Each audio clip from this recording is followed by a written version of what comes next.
Welcome back. State auditors did not find any problems during their audit of the Housing Authority of Grant County. The Washington State Auditor's Office recently released its 2012-2013 audit report for the county organization. The state auditors conduct regular audits of government agencies looking at compliance with state and federal laws. The auditors looked at the amount of employee leave used and earned, the homeless assistance program, and small, easily taken items. Columbia Basin Hospital's $13 million in facilities upgrades and expansion will be showcased during a grand reopening event on November 13th. The public is invited to attend the open house, which runs from 3 p.m. to 7 p.m. at the hospital at 200 Nat Washington Way in Ephrata. The final phase of work by Grand Construction of Spokane is completed. A ribbon-cutting ceremony, tours of the new and remodeled facilities, and food will be available.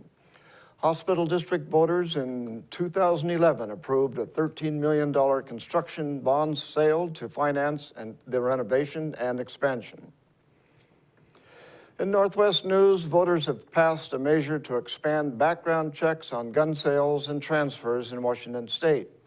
Initiative 594 was one of two rival gun measures on Tuesday's ballot. It requires background checks on all sales and transfers, including private transactions and many loans and gifts.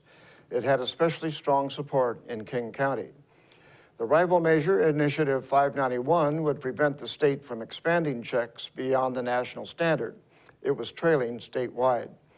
Like federal law, Washington law currently requires checks for sales or transfers by licensed dealers, but not for purchases from private sellers, like those who sell at gun shows or to friends.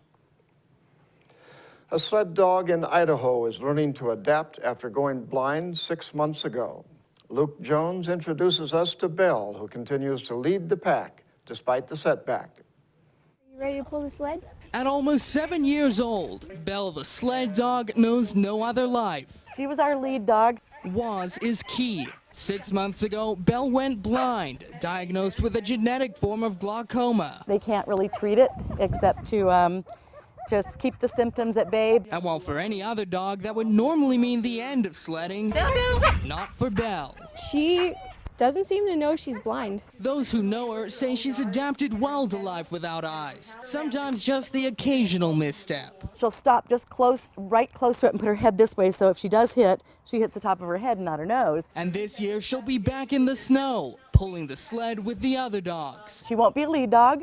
She'll be back maybe up next to the sled, what we call a wheel. But lead dog or not, Belle leads every day by example. Sometimes we have disabilities and, you know, it is tough, but there's also a lot of things we can enjoy.